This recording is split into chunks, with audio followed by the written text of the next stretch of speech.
What's up, Roland Empire here to talk to you guys about Uncut Gems, which is a film directed by the Safdie Brothers. If you guys have heard of him, they've done Good Time more recently with Martin Pattinson. Now they're tackling this project as the next one, and this one follows what you call it,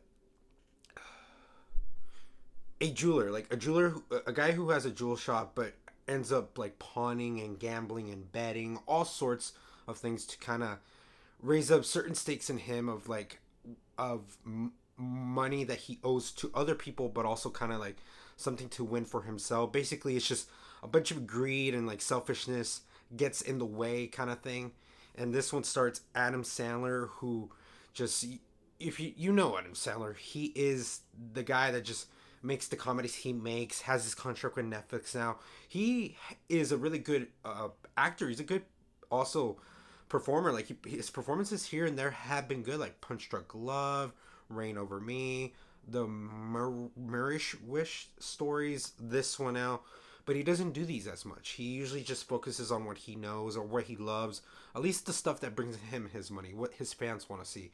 But now these directors have been able to grab him and do this kind of project, and then just seeing it, how promising it was, just seeing all that added up of how the directors have brought their flair, how Sandler could have a chance for an Academy Award performance, and does this all live up? Honestly, like it does. It does in a way where he has a shot at getting a nomination if he needs to.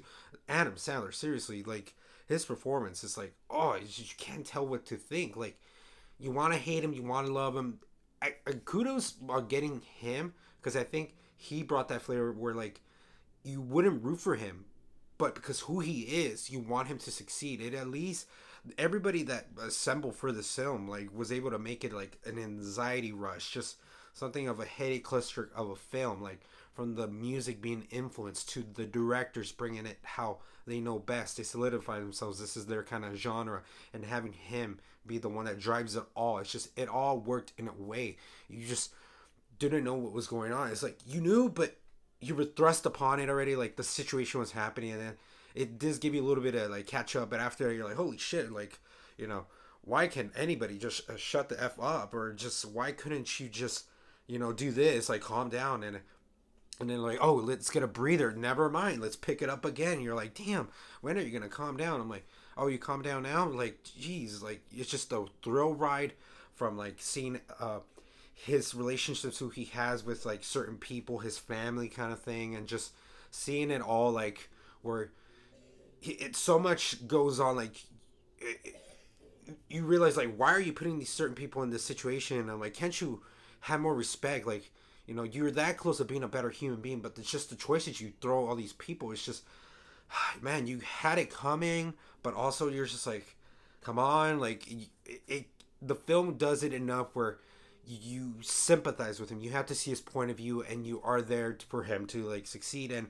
the morals of just what it basically becomes of like the addiction and just the thrill ride.